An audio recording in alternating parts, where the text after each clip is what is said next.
then we can. Yeah, thank you so much, Professor. That's now it's okay. Please, you can start your lecture. Okay, let me find the support. Okay, thanks very much for Professor Kuma's invitation and kind introduction. It's really my great pleasure to have an opportunity to interact with IEEE MP section EDS chapter in IIT Indo. So IEEE is the largest professional society in the world. So this is a very good platform for young student and research scholar to boost their career. When I was still a PhD student, I actively attend IEEE conference and give talk in this conference and receive a PhD award. I established my network through this activity. This is a really good experience that I cannot get elsewhere. So I encourage you join IEEE either as a student member or member. For the student member, the membership fee actually is very low, and there is also some place that you can even reduce the membership fee. So it's really my great pleasure to give this IEEE distinguished lecture today. Let's go back to the talk. Today I'm going to talk about Bioinspired in-sensor vision adaptation for accurate perception. First, let me give a general background. In the physical world, actually, we have a lot of information. Every second, it generates 10 to 34 bit. And in the electronics world, we have a lot of sensor. So this sensor generate additional information. With the development of Internet of Things, the number of sensor nodes is more and more. By 2032, the number of the sensor will be 45 trillion. And this sensor will generate more data. Every second it generates 10 to 20 bits. But for our human perception capability, actually, it is very limited. If you look at this figure, even 1,000 years ago, our human perceptibility is just 10 to 17 bit per second. There is a huge gap between our human sensory capability and the available information in the external world. So that means our human lost a lot of information, but we can still survive very well in the physical world. So what are the reasons? The reason is our human sensory organ, they are not only simple sensor. They can collect the data from the external world. They can also do some pre-processing to this information. And then this sensory organ pass the useful information into human brain for further processing. So this processing actually is very important. The reduction ratio could be up to 10 to 5 over 1. That means you can imagine how a lot of redundant information actually reduced in this process. In this talk, I mainly focus on the vision because for our human person, over 80% of the information actually come from our vision system. Let's go back to conventional computing architecture for the sensory signal. So in the real world, actually, we have a lot of sensors, and these sensors, they connect the external stimulation into electronic signal. Basically, these sensors are analog, but for the computing unit, they are digital. So we have to do the analog to digital conversion, and we store in memory, and then we transfer this data into processing unit to do more complicated processing. So this parallel diagram works very well when the sensory data are limited. But today, we have more and more sensors. So even from the typical conventional image sensor, the frame rate is high and high, the pixel resolution is higher and high. So there are a lot of data. So this data, most of this data actually are useless. They are redundant. It didn't give us additional information. And also, we have to do the transfer between the sensor and the processing unit. And we also have to do the conversion between the analog and the digital data. So there are more and more energy consumption and also the time latency. So it's very urgent for us to develop some new computing paradigm. So can we shift part of the computation task close to the sensory terminal? So we propose near sensor and in-sensor computing. So what is the near sensor computing? So near sensor computing, we still use the existing technology, either microfabrication or advanced packaging technology. So we can reduce the distance between the sensor and the computing unit in the physical space. So for example, if we use a monolithic 3D integration technology, it's possible to reduce the distance to hundreds of nanometers. If we use advanced triplet or 3D packaging technology, we can reduce the distance between the sensor and the processing unit, maybe hundreds of micrometers. So this distance can be significantly reduced. So so the data transfer over the interconnect is minimized. Another computing paradigm is the so-called in-sensor computing. So for the in-sensor computing, actually, we can do the high level and the low level processing. In this computing architecture, we have one device, one type of device. This device has both sensor and a computing function. So we don't need to do the data transfer between the sensor and the computing unit.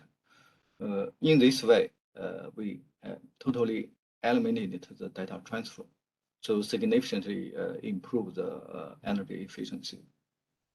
So let me first introduce what is low-level in-sensor computing. So low-level in-sensor computing, it manually uses the nonlinear property of the sensory device. So the sensory device could be superlinear, it could be sublinear. So this nonlinear process actually restruct the external information. So it's a very low-level sensory processing. So with this kind of low-level sensory processing, we can enhance the image contrast. We can make the feature is more clear. So we can enhance the signal-to-noise ratio. So from the low-level sensory computing, input is the sensory signal, output is also sensory signal, but its signal-to-noise ratio is much, much better. In today's talk, I will give two examples. So one is a device with the superlinear characteristics, and the other example is with sublinear response characteristics. In addition to low-level processing, we can also do high-level processing. So how can we do the high-level processing? So we can combine a number of sensors together. So this sensor can form a neural network. For example, if we have external stimulation coming inside, for example, if the external stimulation is a light, so here we have S, but our device, it has a responsivity. For example, if here we use a photosensor, each photosensor, it has a responsivity. So responsivity time stimulation, it will generate current, photocurrent. If you make a few photosensors in series together, so this current can be summed. In this way, we can do the multiplication, we can do the sum. For most of machine learning algorithm, it is consists of multiplication and sum. So here we can use device, hardware device, to realize this multiplication and accumulation. So we don't need to rely on the software to do this kind of calculation. So it will be more energy efficient. In addition, this responsivity, we can modulate to change it. Just like we change the synapse wind ratio in the artificial neural network. So we can do the training to this sensory neural network. Here I can give you an example. This work is not done by our team. This is done by Thomson Muller 2 years ago. They use a WSE tool. This two-dimensional semiconductor. And this semiconductor is ambipolar. It could be N-type, it could be P-type. So here, Thomson used two splitted gate electrode to control. One part is P-type, the other type is N-type. So here we get the PN diode. So for the PN diode, actually, it has photoresponsivity. When light comes inside, it will generate a photon current. So Thomson construct a very small neural network, just 3 by 3 pixel. So, but this small array allow us to recognize some small letter like NYZ. So here he tried this neural network for supervised learning and unsupervised learning. So because this device, it has the function for both sensor and computing, so we don't need to transfer the data outside. When the light comes inside, we can immediately recognize what's the image. So here, the response speed is only nanosecond, very, very fast. Okay, from the low-level pre-processing, as I said, from the high-level pre-processing, actually, it requires the sensory device to be very linear and symmetric. So in this way, when we do the training for the artificial neural network, the accuracy could be much, much higher. So this is for the high-level neural network. But we can also do the training. We can also make use of the nonlinear property of a single device. With this single device, actually, we can do some information reconstruction. For example, superlinear and sublinear. Actually, we can depends on different application scenario. We can make different applications. Okay, now let's let me introduce our two example. The first example, we call it optoelectronic random access memory. So this kind of device, it has a superlinear characteristics. When the light comes inside, it has some response. If the light intensity is higher, the response will be strong.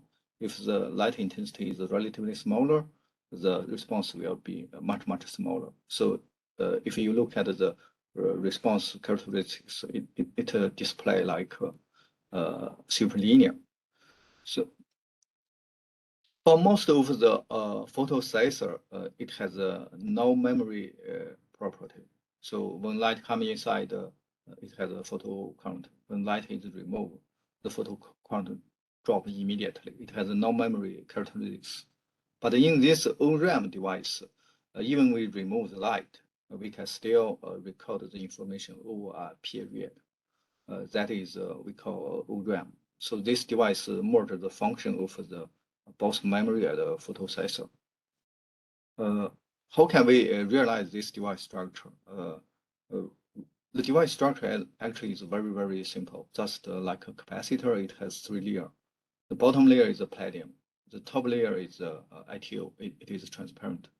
The medium layer here is molybdenum trioxide. It is a typical photochromic material. Previously, our research team had some experience in the photochromic material. So basically, this is used for a smart window. So when light comes inside, it can change the color of the oxide. If the color is changed, that means the light absorption is changed. If the light absorption is changed, that means the bed structure is changed. If the bed structure is changed, that means the resistance is changed. So based on this principle, I ask my student to fabricate this device structure. You can see this cross-sectional SEM image. When we use UV light to do the stimulation, before the UV light stimulation, the resistance actually is pretty high. But after we use a UV light stimulation, the resistance is significantly reduced. We can also use an electrical bias to reverse its resistance state. So here you can see the pulse switching. It can switch many cycles. So what are the switching mechanisms? Actually, it's not very new.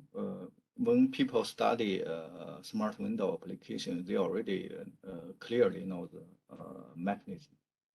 So when we deposit MO3, its band gap is wide, so it looks like a transparent. In this state, the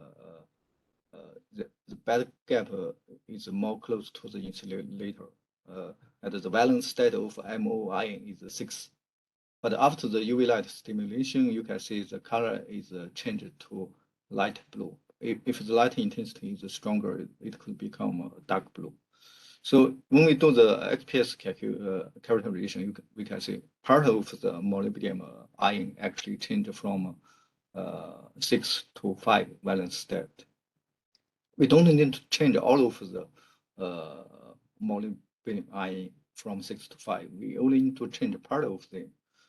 As long as they form some conduction network, the resistance will be dramatically changed. So here you can see the mechanism we list here. Light go inside it will dissociation moisture into the portal at the electrode, and the portal and the electrode will react with the molybdenum oxide, and the valence state is changed. But for the reverse process, it can be also changed back to the valence state of 6. So this is a single device. If we are going to do the image pre-processing, we have to do a array. So inside our clean room, we fabricate 8x8 device array. So this array is still very small, but it's sufficient to form a proof concept demonstration. So here you can see we have a optical mask. So we use the light intensity, relative high light intensity to do the stimulation. The image actually is can be recorded. We can also use a relative weak light intensity. We can still record the image, but the contrast is not that high. If we further use even weak light intensity, it becomes a one-time. The image cannot be recorded. So in this way, we record the photo count as a function of time on the different light intensity. We design another array. So in this way, if the light intensity is relatively weak, we can regard it as noise. So it will be automatically filled in the background. So after the image is pre-processed, the image contrast is enhanced. Then we connect to a neural network made with ORRAM. So then we recognize the image. The accuracy is much higher. Because our device array, it's not a big pattern, just 8x8. So we established a database by ourselves. So to fit this 8x8 device array. So in the background, it has some noise, but after our ORRAM array, this background noise can be suppressed. The image recognition efficiency is much higher. So this is the first part. So actually, for this ORRAM device, it has a it has a superlinear response characteristics. At low intensity, the response is very low. High intensity, its response is very strong, and also its retention is very high. So as the time elapses, so we can automatically reduce some weak signal stimulation, but from the high intensity stimulation, we can record very well. Actually, if the device has some sublinear characteristics, we can also use for another application. So let me introduce another application that is so-called in-sensor vision adaptation. So this slide gives a very brief background. In our environment, actually, the light intensity range is very broad. At the noon, the light is very strong. At the night, the light is very dark. So from this spectrum, actually, you can see the light intensity distribution. Actually, it has 16 order in the unit of CD per meter squared. So typically, in the nature environment, the dynamic range is at least 106 dB in a typical living environment. But from the typical silicon PN diode, its dynamic range actually is just 60 or 70 dB. So even we use some circuit algorithm, the dynamic range is still below 100 dB. But in our human eye, we have photoreceptor. In the photoreceptor, we have two types of photoreceptor. One is the root cell, that is for detecting dim light. The other is cold cell, that can detect bright light. But each cell, their dynamic range is also very limited, just 40 dB. Just 40 dB. But our human eye can do the vision adaptation.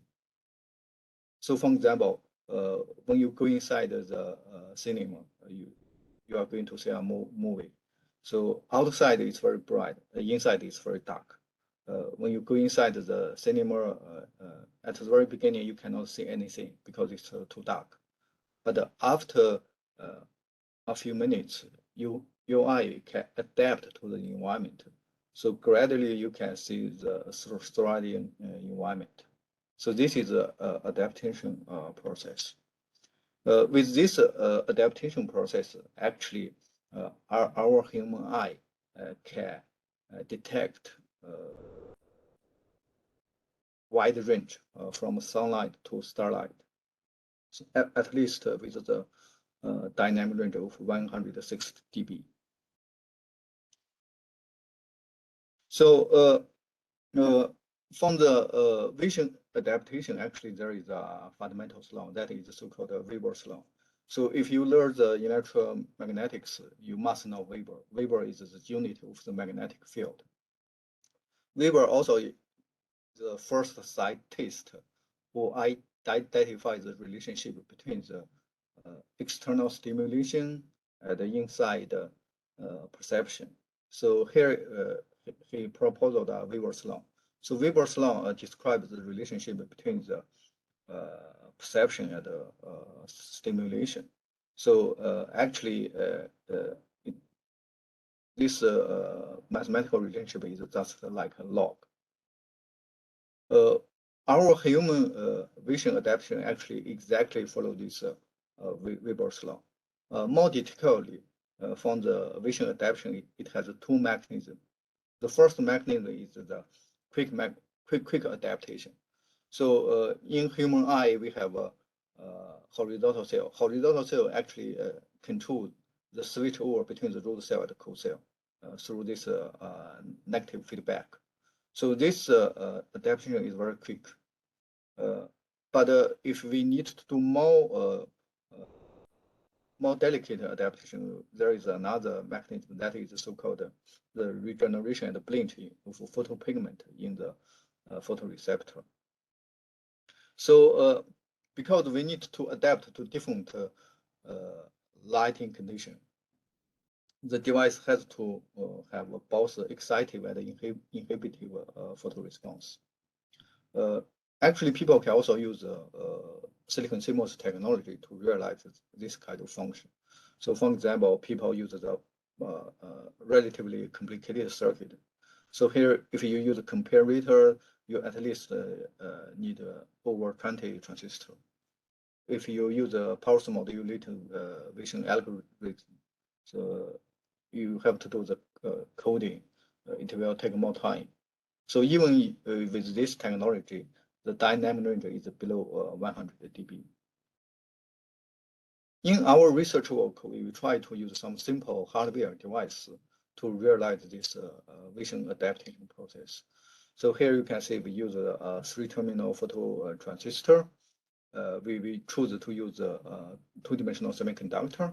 This 2D semiconductor, its thickness is very thin, so we can electric statically to modulate this semiconductor very effective. And in addition, this 2D semiconductor, it has a very unique defect physics, which allow us to modulate the photoresponsivity very efficiently. Because the trap charge density is pretty high, even comparable to the carrier concentration in the MOS2. So we intentionally introduced this trap density by the UVO treatment. So here you can see we use MOCVD to fabricate the 4-inch MOS2 sample. It's a double layer. From this Raman spectroscopy and the PL spectroscopy, you can see the uniformity is relatively good. Here we construct a 10 by 10 device array. We test the transistor characteristics. Its uniformity is reasonable good, not as good as silicon, but because 2D semiconductor is still at an early stage development, so this result is still reasonable. Here we test the photo sensitivity and different light intensity. We also use a gate voltage to do the modulation. So here you can see when we use the positive gate voltage, the photosensitivity actually is very low. But if you use a negative gate voltage, the photosensitivity could be pretty high. So this is very similar to the cold cell and the root cell. So from the gate terminal, it works like horizontal cell. So we can switch over between the root cell and the cold cell. In this way, we can emulate the Weber's law. We extract our experimental result at a plot. So here we define the threshold. Threshold is from the just notice photocurrent. So in this way, we fit. So this is the lunar limit of the detection, and this is the light intensity. So we fit through this experimental results. It fit the Weber's law pretty well. This is from the quick adaptation. And also, if we, because the existence of the charge trap, this trap can keep the conductance even though we remove the light stimulation. So the image can be recorded over a period, in a short period. So for the second adaptation mechanism, it is the regeneration at the blink of the photopigment. So here you can see we keep our device with different gate voltage. For example, if we keep the gate voltage at a negative, we use the continuous light to do the stimulation. So the current is keep increasing. So this is like an activation process. If we keep the gate voltage to be positive, we use the light stimulation. It's stimulate the photocurrent automatically decrease. So it looks like inhibition process. So here we can use a get voltage to control the photocurrent to be the excitation or inhibition. We also defined a parameter to quantify this excitation or inhibition. So what are the mechanisms? Actually, it's just charge trapping. So if we use the negative get voltage, we can reduce, we can decrease the barrier. So charge can be easily released from the trapping setter and go to the channel. So the current increase. If you use positive get voltage, we increase the barrier height. So the charge cannot go inside the channel. So the current decrease. So this is from the unique defect physics of the 2D semiconductors. More specifically, we combine different light intensity and also get voltage.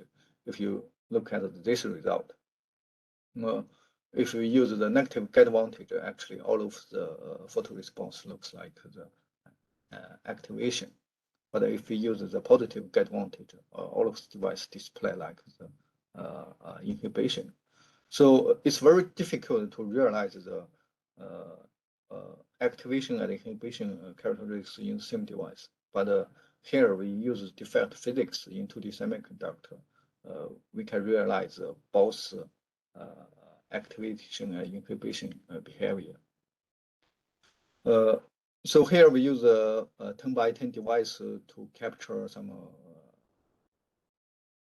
small image. This is experimental results. You can see at the very beginning, it's dark. But when we applied the negative voltage, so we can do the adaptation. You can see this later clear and clear.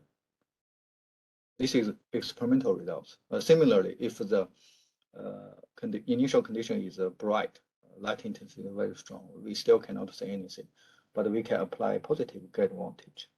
It can do adaptation. So the later is clear and clean. Okay, after we realize this in-sensor vision adaptation, we connect to a neural network to recognize this image, either at dim light and strong light. So we can quickly recognize this sensor with a very high accuracy. So this work was also highlighted in Nature early this year.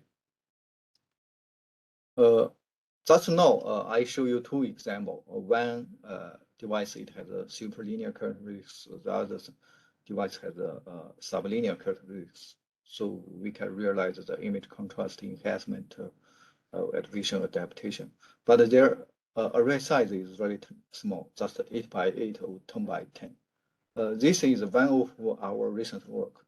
So here, actually, we construct over 8,000 phototransistors. So we construct over 600 pixels. So we use a 2D semiconductor to do both the sensor, memory, and the digital processing unit. So here we can use this relative large scale, medium scale device to realize the machine vision application. So I think my time is almost up. It's already 35 minutes. So just a quick summary. In today's emerging computing, we require in-sensor computing paradigm to efficiently to process information at the sensor terminal. So here, our work mainly focuses on the vision sensor. So more specifically, we demonstrated the Bioinspired vision adaptation at fit with the Weber's law. We successfully demonstrated the contrast enhancement and vision adaptation. So this work actually done by my PhD student as well, my postdoc. We also have a very good collaborator. from Stanford, Shaw National University, PQ University, Fudan University. So that's all for my talk. So before I end my talk, please allow me to introduce the HOCOM PhD fellowship scheme. This scheme is supported by HOCOM government. Actually, this scheme is very generous. You can see the stipend actually every month it's over 3,000 US dollar. And you don't need to pay a tuition fee. In addition, you also have a conference and research-related travel allowance every year to attend the international conference. But this scheme is also very competitive. So every year it's only around 300 PhD fellowship. So typically, for the student who are top 5%, they have an opportunity to get this HOCOM PhD fellowship. If some of you are interested, please feel free to contact me. I think I should stop here. I would like to reserve more time to discuss with you. That's all for my presentation. Thank you. Yeah, thank you, Professor Young. That's an excellent talk, and this is really huge work which you have already did and published in reported journal. So now the floor is open for the question. Now the audience would like to ask any question, then unmute yourself and you can directly interact with the Professor Young. Thank you very much, sir, for your informative talk. I am Chanman Patel. I have query related to the uniform growth of MOS2. So is there any significant way to control the uniformity of MOS2 throughout the wafer? As you have shown in your slide, it is a 4-inch wafer. You have grown by a MOCVD. Yeah. Yes. So this yes. So this is indeed a 4-inch MOS2 wafers. We get this sample from our collaborator, Professor Zhonghong An, in Shaw National University. Professor An, they built up this MOCVD a long time ago. They use different precursor at a different substrate to obtain the growth condition. But at the very beginning, most of these MOS2 samples are polycrystal, but more recently, they can use they can optimize the condition and get single crystal MOS2 thin film. I don't know the details. I don't know the growth details, but from our characterization, spectroscopy, electrical, their uniformity actually is pretty good. Yes, sir. Yes, sir. Actually, we are also working in the same domain for the MOS2 growth, but via APCVD method. So that's why I have asked this question. Okay. Okay. Thank you, Professor. Thank you. Thank you.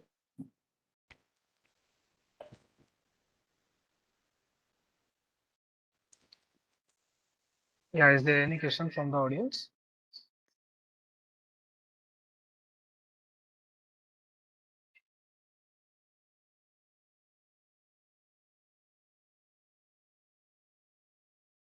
Okay, I think there is no question. So yeah, Professor, I have a small query regarding the basically stability of these ORRAM or memory store devices, which you have already performed the image processing and patterning and all those things. So basically, I'm also working on in this domain. So my question is related to support when we go with the fabrication and after that immediately go for the characterizations. After the 1 year or 2 years, then material get degraded. So basically, how to control that the longer time and stability for these? So your question is about the stability of this optoelectronic memory. Yes, yeah, yes, yes. So it really depends on the material. So people demonstrate this kind of function with a different material system, 2D material, perovskite. But in our research team, we choose to use oxide because oxide is relatively stable. It is compatible with the acid processing. So even from the MO3, the air stability is indeed an issue because this photochromic material, when we change the color, some moisture must take part in the chemical reaction.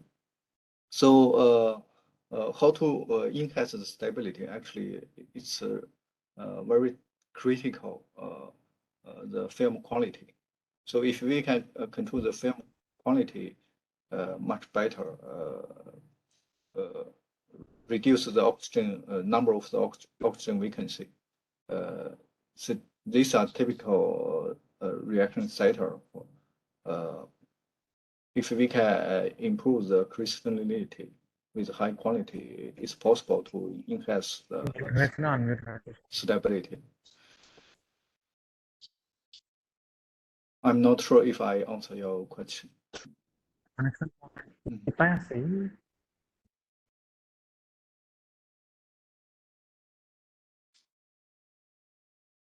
Hello, Professor. Yes. Sorry for sorry for the interruption. Actually, network is down, so that's why we have disconnected. So yeah, can you please repeat the answer? Okay. As I said earlier, so if you want to realize the optoelectronic memory function, we can use a different material system. There are a lot of report papers. People use 2D material, use perovskite. But in this work, we choose to use metal oxide because metal oxide, it can be fabricated over large scale by sparking. At the material system, it is relatively stable. But even for MO3, sometimes it's not stable because of the quality of the thin film. If you can control the condition in the sparking process to minimize the vacancy, you can still get relatively stable ORRAM device. Yeah. Thank you, Professor. So now I think we not have anything from the audience. So okay, we'll go for the session close. So thank you so much. Okay, thank you. We are Thank grateful you. to you for your times and effort, sharing your outstanding research with us, our IEEE community. And thank you so much. And see you again near See you future as again. well. So thank you. Okay. Okay. Bye-bye. Bye.